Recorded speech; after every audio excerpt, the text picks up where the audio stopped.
दोस्तों, जब कभी भी हम फॉरेन टूर करते हैं या फॉरेन ट्रेड करते हैं तो हमें फॉरेन करेंसी की ज़रूरत पड़ती है। नाउ जो हमारी डोमेस्टिक करेंसी है वो in term of foreign currency की अगर मैं बात करूं तो फ्लक्चुएट होती रहती है, यानी कि घटते बढ़ते रहती है। और अगर यहीं पे मैं बात करूं $1 की in compare to Indian rupees, तो वो कभी $1 equal to 65 rupees, $1 equal to 68 rupees, $1 equal to 66 rupees और $1 इक्वल टू 70 रुपीज़ इस तरीके से फ्लक्चुएट करता रहता है। तो आज की इस वीडियो में हम बात करेंगे कि ये फ्लक्चुएशन होता क्यों है और फॉरेन एक्सचेंज रेट कैसे सेट किया जाता है और ऐसे कौन से फैक्टर्स हैं जो फॉरेन एक्सचेंज रेट को डिटरमाइन करते हैं। और वहीं पे आपने कभी भी ये भी सोचा होगा कि क्यों हमारी जो $1 है वो 1 रुपीज़ के इक्वल क्यों नहीं है, और क्या होगा अगर $1 1 रुपीज़ के इक्वल हो जाए तो इन सारे क्वेश्चंस के जवाब आपको आज इस वीडियो में मिलने वाले हैं। तो वीडियो स्टार्ट करने पहले से अगर आपने हमारे चैनल सब्सक्राइब नहीं किया है तो उसको सब्सक्राइब कर दीजिए। So let's know about it. सबसे पहले हम बात करेंगे कि इंडियन रुपीस अमेरिकन डॉलर के इक्वल क्यों नहीं है। इसको मैं आपको एक एग्जांपल के तौर पे समझाना चाहूंगा। मान लीजिए इंडिया और अमेरिका दोनों 10 एप्पल्स का प्रोडक्शन करते हैं और दोनों के पास 10 कॉइन्स हैं। अमेरिका उसे डॉलर में इंट्रोड्यूस करता है और वहीं पे इंडिया उसे रुपीस में। इंडिया अपने 10 कॉइन्स से अमेरिका के 10 एप्पल्स खरीद सकता है और अमेरिका अपने 10 कॉइन्स से इंडिया के एप्पल खरीद सकता है, क्योंकि दोनों की जो प्रोडक्टिविटी का जो लेवल है वो सेम है। नाउ तो यहाँ पर जो एक्सचेंज रेट है वो $1 इक्वल टू 1 रुपीज़ है। अब कुछ साल बाद या कुछ समय बाद ऐसा होता है कि अमेरिका ज़्यादा एफिशिएंट हो जाता है प्रोडक्शन में और वहाँ 20 एप्पल्स का प्रोडक्शन हो जाता है और इंडिया अभी भी 10 एप्पल्स का प्रोडक्शन कर पा रहा है। नाउ अब अमेरिका तो अभी $10 से इंडिया के एप्पल खरीद सकता है, 10 एप्पल्स। नाउ बट इंडिया अपने 10 रुपीज़ से अमेरिका के 20 एप्पल्स नहीं खरीद सकता, तो इंडिया क्या करता है 10 कॉइन्स और इंट्रोड्यूस कर देता है।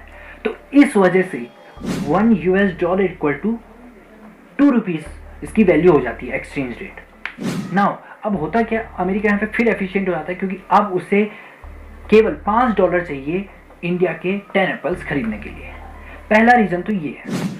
एक और एग्जांपल लेते हैं। मान लीजिए अमेरिका में 1 किलो चावल की वैल्यू $100 है और वहीं इंडिया में 100 रुपीज़ है, तो यहाँ पे exchange rate $1 equal to 1 rupees. After some time India में इन्फ्लेशन हो जाता है, महंगाई बढ़ जाती है, तो इंडिया में जो चावल की वैल्यू है वो 130 रुपये किलो पहुँच जाती है, लेकिन अमेरिका में अभी भी $100 है।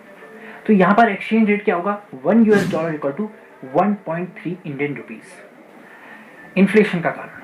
तो इस तरीके से जो वैल्यू है वो आज तक बढ़ते जा रही है और भी इसके कई फैक्टर हैं, जानते हैं। अब हम बात करेंगे एक्सचेंज रेट सिस्टम की। बेसिकली 2 टाइप के एक्सचेंज रेट सिस्टम होते हैं। एक होता है फिक्स्ड एक्सचेंज रेट सिस्टम और दूसरा होता है फ्लेक्सिबल एक्सचेंज रेट सिस्टम।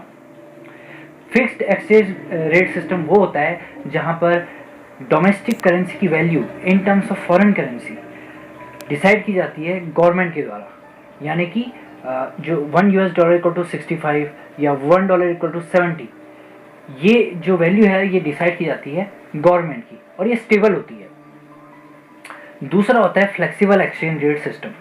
इसमें जो वैल्यू होती है वो सेट की जाती है मार्केट में डिमांड एंड सप्लाई के फोर्सेस से, यानी कि जितनी ज़्यादा मार्केट में डिमांड है और जितनी ज़्यादा सप्लाई है उसके बेस पे और जो फॉरेन एक्सचेंज रेट है वो सेट किया जाता है। नाउ अब हम बात करेंगे कि कौन कौन से ऐसे फैक्टर्स हैं जो फॉरेन एक्सचेंज रेट को डिटरमाइन करते हैं। सबसे पहले एक एग्जांपल बताऊंगा। मान लीजिए $1 इक्वल टू 20 रुपीज़ है, तो कोई भी प्रोडक्ट जो 20 रुपीज़ का इंडिया में मिलता है वो एक फॉरेन का पर्सन बाई कर सकता है। लेकिन अगर वही जो फॉरेन एक्सचेंज रेट है $1 इक्वल टू 40 रुपीज़ है तो उसको फ़ायदा मिलेगा। कैसे, वो अब 2 प्रोडक्ट बाई कर सकता है 20 रुपीज़ के। तो इसका मतलब अगर फॉरेन एक्सचेंज रेट बढ़ा तो तो फॉरेन के जो लोग हैं उनको फ़ायदा होगा, और अगर घटा तो हमारी कंट्री को फ़ायदा होगा। फिर आप ऐसा कहोगे अगर $1 इक्वल टू 1 रुपीज़ हो जाए तो हमें फ़ायदा होगा। नहीं नहीं नहीं, बहुत सारे फैक्टर्स होते हैं, उसको अभी मैं आगे चल के बताने वाला हूँ। तो पहले बात करेंगे जो फैक्टर है वो है फॉरेन रिजर्व की। जिस कंट्री के पास जितना ज़्यादा फॉरेन रिजर्व होता है उसका एक्सचेंज रेट उतना ही कम होता है। क्यों? क्योंकि उसके बाद पहले से इतना रिजर्व पड़ा है कि वो अपनी जो ज़रूरत है वो पूरा कर सकता है, जो भी उसको फॉरेन से चाहिए। जिसके पास रिजर्व कम होगा उसको एक्सचेंज रेट बढ़ाना पड़ेगा, क्योंकि उसको फॉरेन रिजर्व की ज़रूरत है। पहला फैक्टर तो ये है। दूसरा factor current account deficit. Current account deficit इसका मतलब जब आपके इंपोर्ट आपके एक्सपोर्ट से ज़्यादा हो जाते हैं, यानी कि जब आप फॉरेन से ज़्यादा सामान खरीदते हो और उनको सामान कम बेचते हो। अगर आप ज़्यादा सामान खरीदोगे तो आपको ज़्यादा फॉरेन करेंसी की ज़रूरत पड़ेगी। अगर ज़्यादा फॉरेन करेंसी की ज़रूरत पड़ेगी तो आपको एक्सचेंज रेट बढ़ाना पड़ेगा, और अगर कम ज़रूरत पड़ेगी तो आपको उसको घटाना पड़ेगा। अगला रीज़न है demand and supply of foreign currency. किसी कंट्री में अगर फॉरेन एक्सचेंज की डिमांड बहुत ज़्यादा है तो वहाँ फॉरेन एक्सचेंज रेट बढ़ेगा, और डिमांड कम है तो घटेगा। और किसी फॉरेन एक्सचेंज करेंसी की अगर सप्लाई बहुत ज़्यादा है तो एक्सचेंज रेट कम हो जाएगा, और अगर सप्लाई बहुत कम है तो एक्सचेंज रेट बढ़ जाएगा। अगला रीज़न है इंटरेस्ट रेट। हम जानते हैं कि जो फॉरेन इन्वेस्टर्स होते हैं वो कंट्री में इन्वेस्ट करते हैं FDI, और उस पर उन्हें इंटरेस्ट मिलता है। अगर उन्हें इंटरेस्ट ज़्यादा मिलेगा तो वो ज़्यादा FDI करेंगे, और ज़्यादा FDI करेंगे तो फॉरेन करेंसी हमारी कंट्री में ज़्यादा फ्लो करेगी। इससे क्या होगा कि एक्सचेंज रेट कम होगा। और वहीं पे अगर जो हमारी जो इंटरेस्ट रेट वो कम कर देगी गवर्नमेंट, तो उससे क्या होगा, वो डिससेटिस्फाई हो जाएंगे और फॉरेन जो FDI को विड्रॉल कर लेंगे, और इसकी वजह से फॉरेन जो करेंसी है वो विड्रॉल हो जाएगी, जिससे क्या होगा, एक्सचेंज रेट बढ़ जाएगा। और लास्ट जो रीज़न है वो है पॉलिटिकल एटमॉस्फेयर। हमारी कंट्री में जो गवर्नमेंट चेंज होती रहती है तो वो भी डिपेंड करता है। क्यों? कोई नई गवर्नमेंट आएगी तो नई पॉलिसी लाएगी, नई टैक्सेशन पॉलिसी लाएगी, कई तरीके की पॉलिसी लाएगी, जिससे फॉरेन एक्सचेंज रेट पे बहुत इफेक्ट पड़ता है। अब हम बात करेंगे कि अगर $1 की वैल्यू 1 रुपीज़ के इक्वल हो गई तो क्या इकोनॉमी पर इम्पैक्ट पड़ेगा। वैसे तो एक हाइपोथेटिकल सिचुएशन है, बट फिर भी जो लग्जरियस आइटम है वो सस्ते हो जाएंगे। कैसे? मान लीजिए अगर आप अभी कोई लग्जरी कार खरीद रहे हैं और उसकी वैल्यू 50 लाख से अबव है, और वही कार आपको फॉरेन में $75,000 की मिल रही है, तो अगर एक 1 रुपीज़ की वैल्यू $1 के इक्वल हो गई तो होगा क्या कि जो कार है वो अब आपको 75,000 रुपीज़ में मिल जाएगी। और वहीं पर अगर हम आगे चल के बात करें तो इंपोर्ट सस्ता हो जाएगा।